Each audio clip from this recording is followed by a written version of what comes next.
Hello everybody. Welcome to As You Are's WeWednesday, and today we will be talking to today we will be talking to Dr. Sneha, who's a therapist and arts-based therapist and a palliative care physician, and also does fellowship with young adults. So let me see if she's online. Just a moment.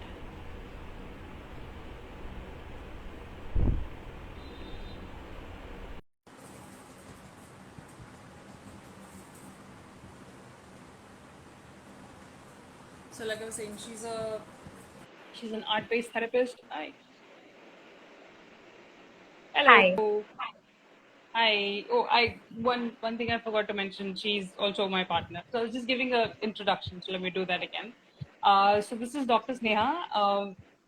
So she runs an organization called Orikalankini, and she's an art-based therapist and a somatic. What is it? Psychotherapist. Somatic psychotherapist, and also a practicing palliative care physician.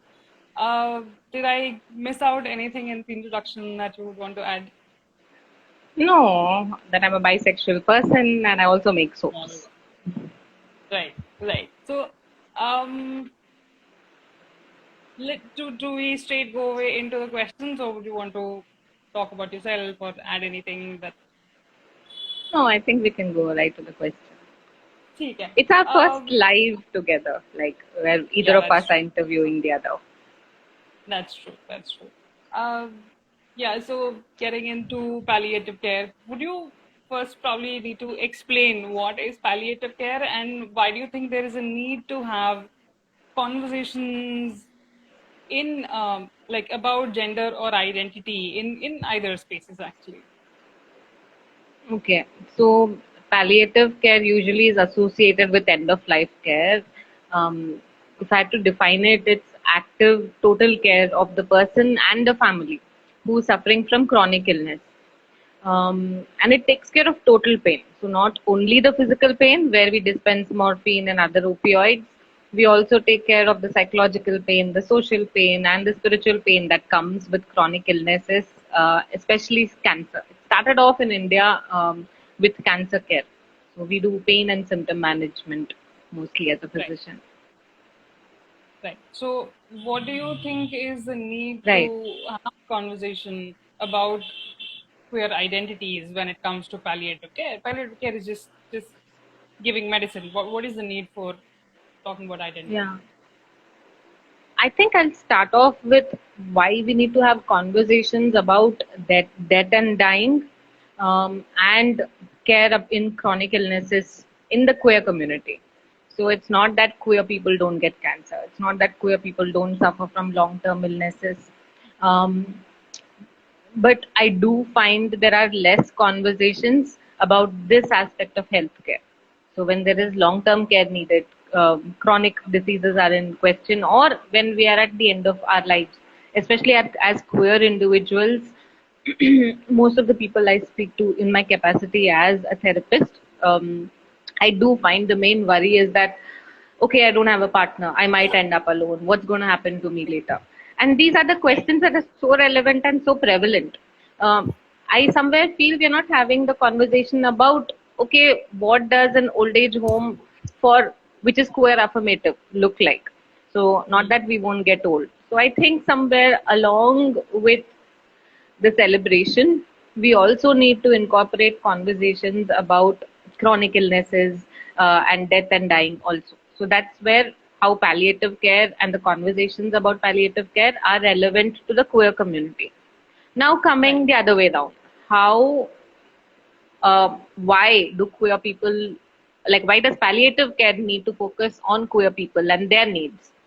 So, Right. like I mentioned, it is long term care and it takes care of pain in all forms physical, emotional, social, and spiritual.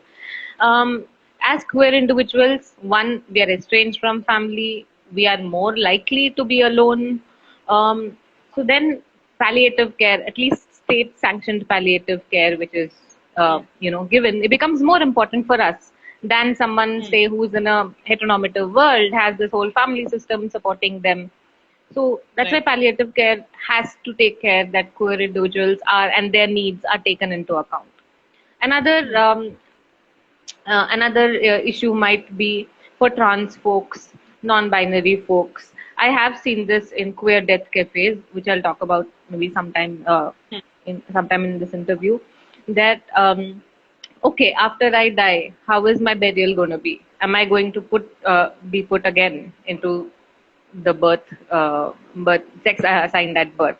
So even after death, there is constant, there's no peace because you've struggled whole life to assert your identity, to make sure people know and identify you the right way. And then after that, Right. it's not in your hands, and that is a concern. It is a concern that Right. people have brought. So again, it becomes important. Now, when we talk about advanced directives, so advanced directives in other countries are these legally binding documents. Okay, it's like a medical bill. Hmm. How I want, what treatments do I want, what treatments I refuse at the end of my Right. life, or who will be my healthcare attorney. In other Right. countries, it's a legally binding document where consistently the person is spoken to and the document is Hmm. revised. So when I Right. don't have the capacity to give consent to certain medical Hmm. procedures, I know that okay, my partner might be making these healthcare decisions for me, or a Hmm. trusted friend might be making these healthcare decisions for me. Hmm. Now in India, we don't have a legally binding document like that. So Right. imagine me being hospitalized and I'm not being able to, I'm not able to give consent.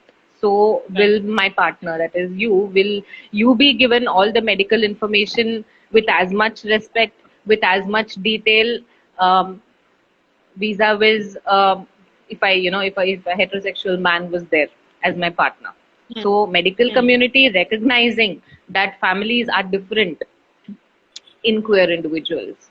So then Hmm. it becomes very important for them to also redefine family and make sure that who we choose as our healthcare attorney is respected. Hmm.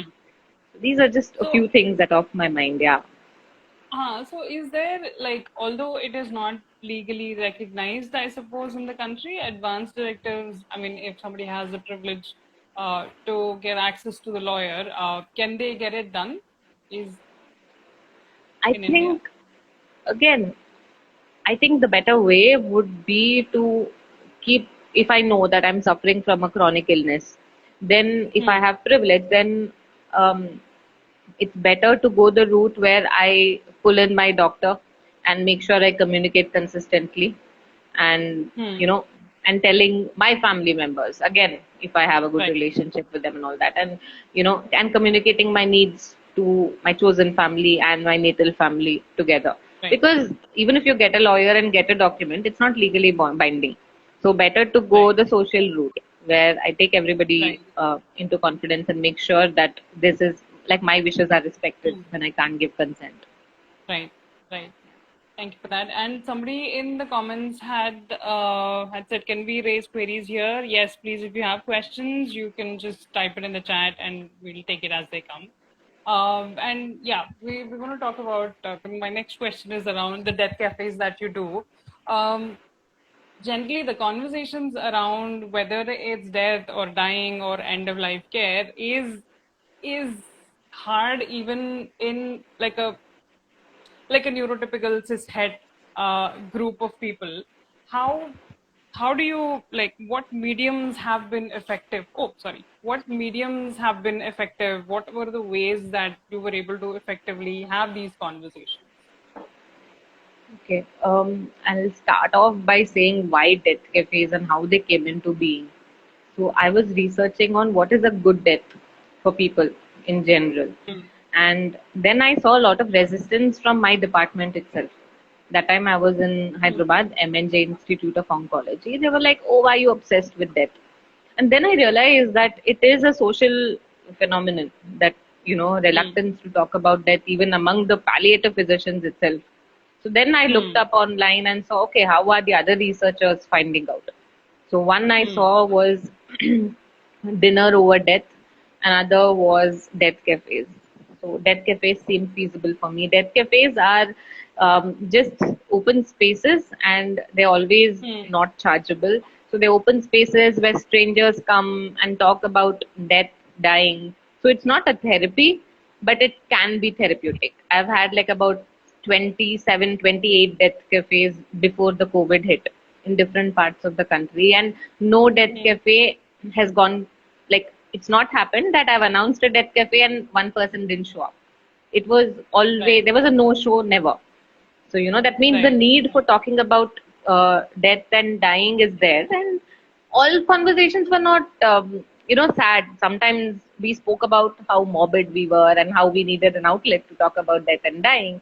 And sometimes Right. people would end up crying. There were conversations about suicide, so, and euthanasia. Different kind of conversations Right. were there. We also once screened a movie and then had a discussion. Right. Amor Right. is when we screened. So, to mention then, what helps me have conversations about death and dying in the medium that have been useful. Mm. One, to keep the atmosphere very accessible and, like, Mm. not make it a very heavy atmosphere, and Right. make sure everyone gets chance to talk. Films have been really helpful. I Mm. also use art making as a way. Um, Mm. to help people talk about death and dying. And sometimes it's not required to talk. I think that's why I really like arts based therapy. When I bring something from there into the death cafes, where Mm. suppose I don't want to talk about my mother who recently passed away, I don't need to. I just need to make an Mm. art representing that. I put all Right. my feelings Right. and my words into the art. So, Mm. and people who want to share can share. People who don't want to share can just look at each other's art and, empathize Mm. and move. So, yeah, So these have been the methods. again, uh, to give that a queer perspective, have there been any uh, queer people who brought up very insightful stuff during the death cafes? Yeah, I mean, I cheesily called it rainbow colored death cafes, but I have to tell you that I had difficulty accessing, or a difficulty. I reached out to queer groups across India, and I Hmm. told them that, okay, these kind of conversations are happening, and I want to talk about this among queer people. I didn't Hmm. get many responses, and I Hmm. had to host them independently, uh, Right. because they told, it's very dark and we don't want to. And maybe it's valid, Yeah. but I do think there's a way to host it, and sometimes we do Hmm. need to acknowledge the dark side and the dark Yeah. aspects of life, to address our own needs. So when I did have them, I had, I think, three of them independently hosted, and queer people turned up. Hmm. And what I mentioned in the previous question, that okay, how will I be buried? Where will I be Hmm. buried? Or will Hmm. my like, what if, like, I don't want to imagine the situation where I'm in the hospital bed and my partner and my family is meeting each other, because I know how, what drama that will be. So these Right. were the Right. insights that did come in Right. queer death cafes. Yeah. Yeah. It kind of reminds me of that scene in Sense8. Yeah, yeah. Oh my God, yeah. Yeah, where Nomi is in the hospital and her partner cannot get access, and that's like a very realistic situation. Like somebody in your session brought it up, and God knows how many other people are actually facing stuff like that on like a day-to-day basis, whether it's US or in India. I mean, we see crisis cases where people are literally like running away from homes, and like during pandemic there have been so many mutual aids and need for funds, all somewhere is because of the legal system not being in place, resources not being accessible or available. And this again, like you brought up, palliative care and healthcare issues are really in a not very good place. So when you talk about medical curriculum, or what doctors are taught, not necessarily as a palliative care physician, but as a doctor, uh, what what were the things that you were taught about queer people? Because there's definitely a need for a lot of things there need to be changed as well. Yeah. Yeah. I mean, that is like the most painful nerve that you have hit because I'm in double negative. So medical curriculum doesn't teach about palliative care, and it doesn't teach about queer affirmative healthcare. And palliative care Right. curriculum doesn't teach about queer affirmative healthcare. So have to first educate Right. people about palliative care, then about queer affirmative palliative Right. care. To answer your question, when I studied, I passed out in 2013 with internship. So that means when I was in my second year, uh, rape was a natural offense and sodomy was an unnatural offense. You know, if, so sodomy, of course, they never thought that it will be consensual. So that was Right. unnatural offense and rape was natural offense. So this was our forensic textbook that was teaching us. And Hmm. I think we did learn about intersex with karyotyping and hormone, but not Hmm. affirmative healthcare. What does Right. respectful healthcare for the queer people mean? We were not taught. Right. Also, I think the mention of people from the community was with regard to HIV or STIs. Hmm. So, talking about Hmm. MSM and the trans women who might be doing sex work. So, it was always looked at Hmm. as, oh, these poor people are suffering from HIV and we need to counsel them and we need to. So, there, as if people from the community don't get fever and don't deserve respect or access to good quality healthcare. So, always Right. looking at it in terms of STIs and HIV is Hmm. very, very harmful. There's so many people who have reached out to me for queer affirmative gynecologists because that Hmm. is super traumatic.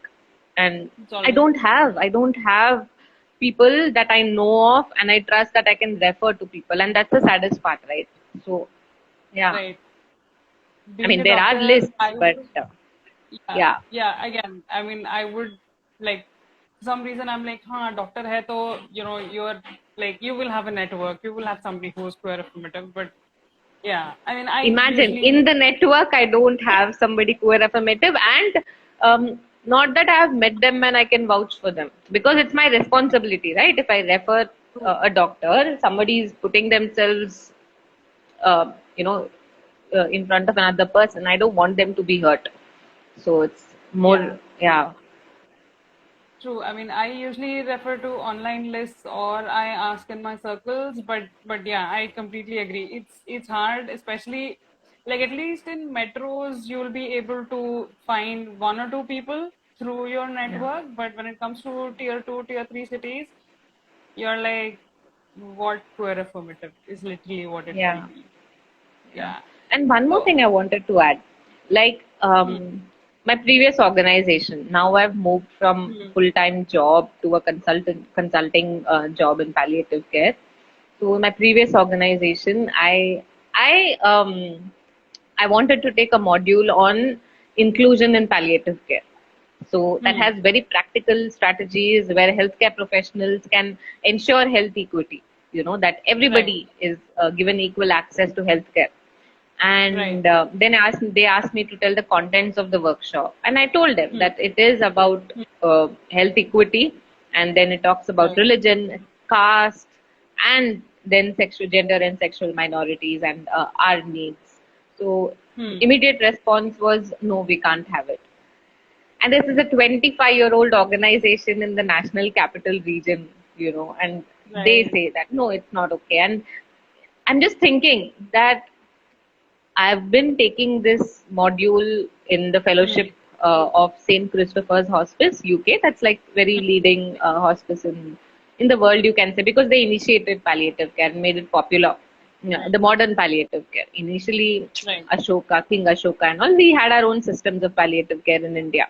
Once it hmm, became a Western model, it was UK and Ireland who brought it to the right. general public and brought it to Right. mainstream medicine. So, despite being a facilitator for their fellowship, it was very easy for an organization in India to tell me that no, we can't have this module. So, imagine if I didn't have that Yeah. backing, then what?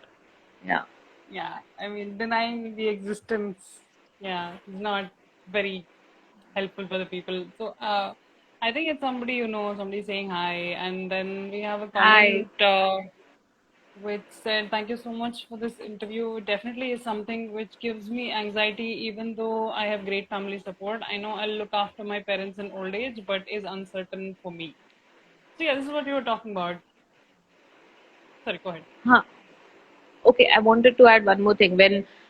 When you were reading out this message, another thing that came out of the death cafes where queer people were there was that their parents were suffering from a chronic illness, Hmm. and they were the caregivers. So they had to put themselves in front of the doctors and in the hospital time and Hmm. again, and the Right. discrimination that they faced during that time. So Right.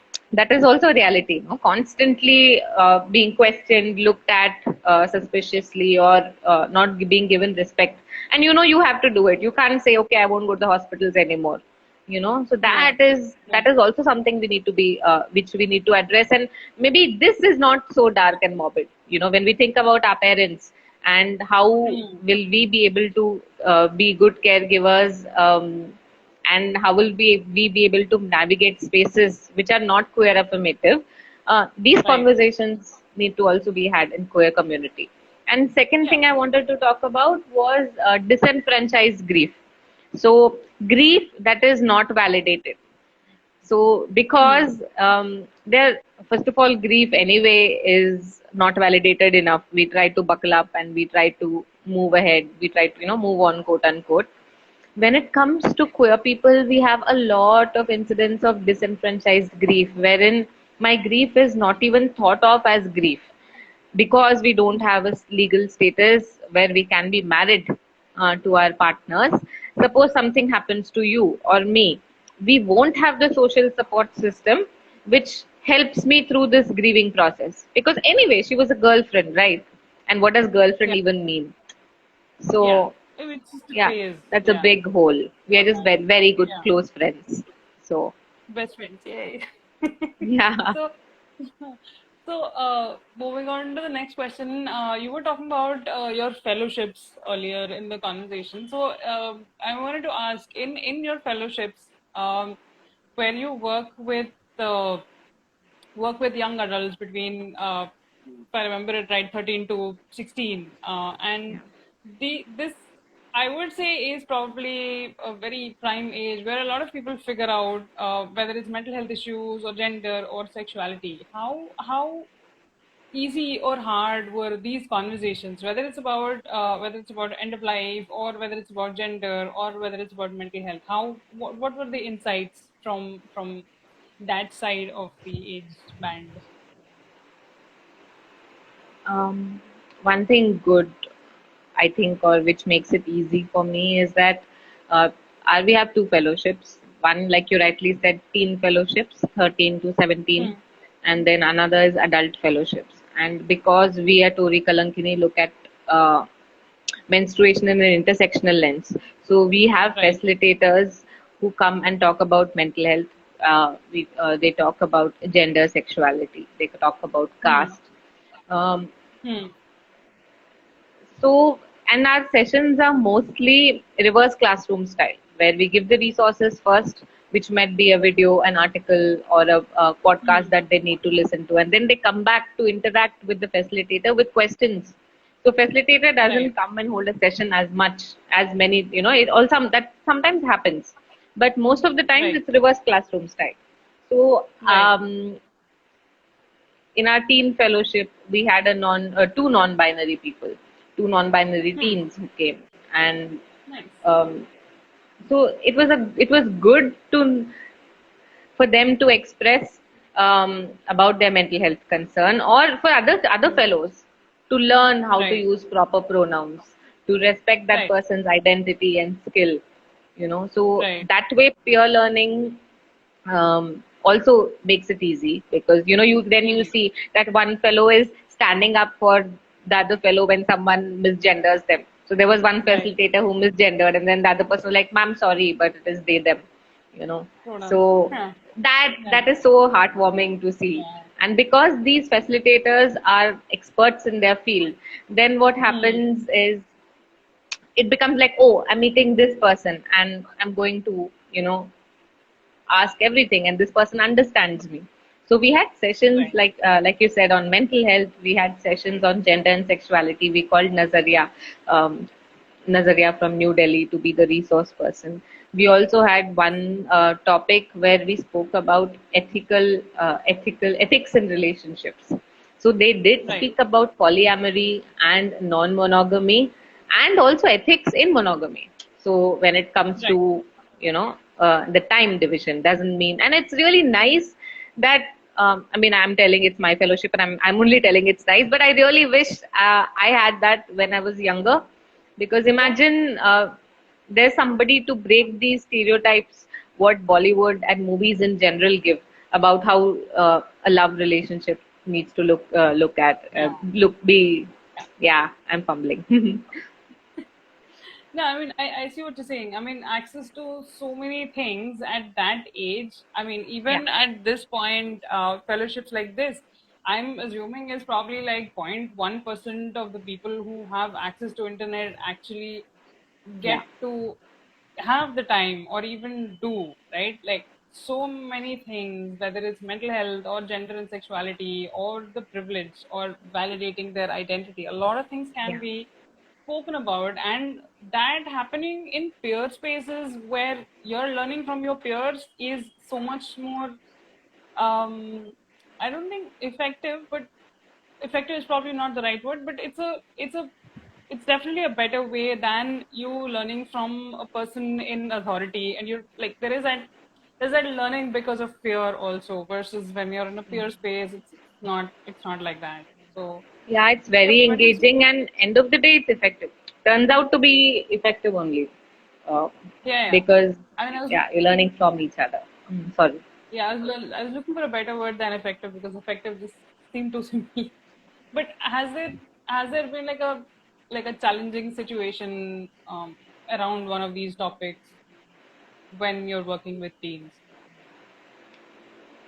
Um, there have been instances where one or two teens dropped out, and I'm Hmm. assuming that is because of the parental pressure. They go back Ah. and they tell that, okay, this is what the Hmm. project is for this week, and um, but that's just two people, and I still Right. feel that there are a lot more people benefiting, and we should not Hmm. stop doing this work, Yeah. Yeah. um, because yeah. And one thing we are working on is what you spoke about, how it is. It's something only people with privilege can have. The fellowship is in English that we're trying to change. Also, it becomes a little difficult for us because of facilitators are from other countries also. So that's why I'm trying to figure a way out, and also internet Right. access. Yeah. We don't have the capital to like, or the funding to bring people together in one place and have a Right. residential thing. Um, Right. I don't know. I mean, right now this model is working, and Hmm. the teens are giving me a lot of, you know, inputs and feedback, and I see that okay, this is good work and it's happening. People are Hmm. benefiting. So, yeah, Yeah. I think seeing that change in younger people, at least for me, when I look at somebody young who's like sorted in some way, knows what they're talking about, gives me a lot of hope about, uh, I don't know, future. I yeah, think that's why it's always nice to work with teens and young people. yeah. I mean, I end up always working with teens and young people, and even in my adult workshop, someone's child will come and then change the whole energy of the workshop. That curiosity, um, Right. that makes us reflect about Right. authority that we hold is really important Right. and necessary, I think. Yeah, Correct. even now I'm working with people below 16 years who have Hmm. offended, and who like juvenile offenders in Seva Kutir in Hmm. Delhi. So I use art-based therapy with them, and again the same thing. They taught me about rap, and now there was a time where the whole weekend I was just listening to rappers, and then I was looking for, okay, they are into rap. What can I do? I looked up for the rappers who are women, and then made them listen Right. to them. And then at the end of it, the third session, they wrote their own rap. So they wrote their story of coming to the juvenile justice home. And I do Right. think conversations and especially arts based interventions Hmm. really help, be it talking about mental health, be it talking about death, be it talking about empathy. So I'm Hmm. very grateful that I found this tool. Yeah. Yeah. Yeah. Empathy sort of reminds me of this conversation that I had one of the We Wednesdays. We spoke to Satvik, who was talking about his fellowship and how he found people who he could come out to. And I was like, oh, was that like a queer affirmative place? He was like, no, it didn't necessarily need to be queer affirmative. People were just talking about empathy. And that Hmm. itself made the place, I don't know, not just queer affirmative, probably affirmative to a lot of things. So Yeah. that's something I like took Gandhi back from Fellowship. that Yeah. session. Yeah, Yeah. Gandhi Fellowship. Even when I pitch it to the physicians, no, Hmm. the whole inclusion in palliative care Yep. curriculum.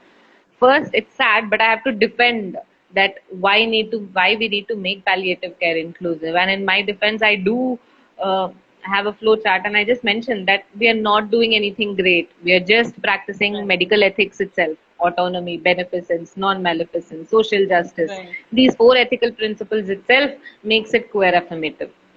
We just need, okay, little bit extra tools, that don't call a person by dead name, make sure that you ask them, you tell your own pronouns. Hmm. Yeah, it becomes important because we are dealing with chronic illnesses, right? So, and in palliative care we are promising that it's a person centered care. So how Sneha Right. wishes to die, or how Sneha wishes to be treated at the end of her life will be very different from how Deepti wishes to be treated at the end of Right. her life. So it's not Right. about the illness or the pathology, but the person. So when we are promising that it's person-centered care, but we are unwilling to acknowledge the different identities of the person, and how is it going to Yeah. work? So Yep. yeah, That was that was all my questions. Yep.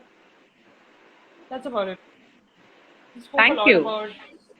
You're welcome. You're Hmm. welcome. I was just going to recap. We didn't actually talk much about the medical curriculum, and are there ways in which I know Madras High Court about a few months back did mention, not a few months back, I think last year did mention about needing to change whatever the queerophobic content is. But apart from that, do you know of any other changes that are being done or are in the process, whether it's inclusion of palliative care or queer affirmative practices into the medical curriculum? Hmm. When I talk about the undergraduate medical curriculum, I'm not involved. It Dr. Samira. Dr. Right. Samira is there, and she's really involved in changing the medical curriculum, Tamil Nadu state and Pondicherry Right. also. Um, and we have a lot of doctors. Dr. Aksa Sheikh is there, and Sangat Bhopal is doing a lot of work in inclusion in the medical curriculum. Then I think Dr. Trinetra is there. She is talking a lot about inclusion, maybe not in the curriculum, but these conversations itself need to be had. And I think it's really fascinating and important because it's not like there are no queer doctors, right? Um, Yeah. so, us coming out and talking when we can, when it's safe for us, Hmm. is that's why I put Dr. Trinitra also, because the work that she's doing is super important. Yep. Um, Now, when it comes to palliative care in undergraduate medical curriculum, what I know I shared. When it comes to palliative care, there's Fenway Institute. Also, Right. not an India-based thing, but they have a lot of resources. In India, it is hard. I saw Trans Ed. Remember, in New Delhi, there was trans affirmative healthcare. There was a workshop of that. Yeah, yeah. Uh, Transmit. That was yeah, Sangat. yeah, Mostly Sangat and mostly. Yeah, okay. they were working with practitioners, with healthcare professionals to make healthcare Hmm. equitable. Um, I don't know if that's counted. In palliative care, in particular, I have started a curriculum with in collaboration with few other queer people, and this is available for medical practitioners again to make sure that they ensure health equity, that their care is queer affirmative, and I'm open for collaboration. I think in palliative care, because it's niche, like I told you, it's double negative for me. It's a very niche thing, so I think there might be very few people working on that. Right. I'd also like to mention Dr. Ramkrishnan, who's done a lot of work around Curriculum. So, getting stuff out of the books and into books. Yeah. yeah. So yeah, that Sorry yeah. I for mean, if not mentioning it, audience, just skipped. no, yeah, no. So if audience have any questions, they can. We'll probably hang around for 5 more minutes. Yeah, we're almost at the end of the session. But yeah, if anybody has any questions, please. About pain So management, palliative care, queer affirmative palliative care, anything. Yeah. Dead cafes, fellowships, Yeah. Orikalankini, menstrual activism. Again, menstrual activism is also a space where there needs to be a lot of Yeah. inclusivity when it comes to the language as such itself. Yeah. Like still referring to uh, like people who menstruate versus women are the only ones who menstruate. Even change in Yeah. language right at that point. I've got so much backlash for insisting that it's not only women and girls. Please say menstruators and menstrual educators community or menstrual activism community also. Um, So the like you said, this conversation is important, and also access to menstrual health, queer affirmative gynecologists. Um, Hmm. that is really important. Also, yeah. I think One Future Collective, if you're listening, like for people who are listening, One Future Collective has a program coming up called Queering Menstruation. I think I can share the post later on. It's again collaborating with an organization which is already established, I think, is the way to go forward, and that's what this menstrual educator from Painted Red is doing. They collaborated with OFC. So yeah, there is work going on, but it's in silos, and not everybody who does good work is popular or known, so then it becomes difficult to access. Right. Right. Yeah. So that's the end of our session, unless you want to wait. Nope. Thank you. I had a very Thank good you for time. taking time. Thank you. Thank you for taking time and doing this on a Wednesday after work day. Thank you so much. We'd like to do this again at some point, get more questions from the audience and myself. Thank you All for your right. time. Thank you to As You Are, and thank you, Deepti, for making this um, uncomfortable conversation happen. I hope a lot of people do like start thinking about and start having these conversations. Be it, and I'm open to collaborations.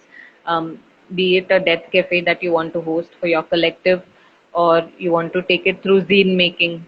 Zine making is another tool which is really nice. You can. It involves art. It does not involve sharing, so it is a safer place than a death cafe for few people. So do reach out to me. And also, if you're in a healthcare practitioner or a collective that wants to work with healthcare practitioner, the module is freely available. Please do get in touch with me. Thank you. Thank you. Thank you, audience, for listening in and the comments. Thank you, everybody. Have a good evening.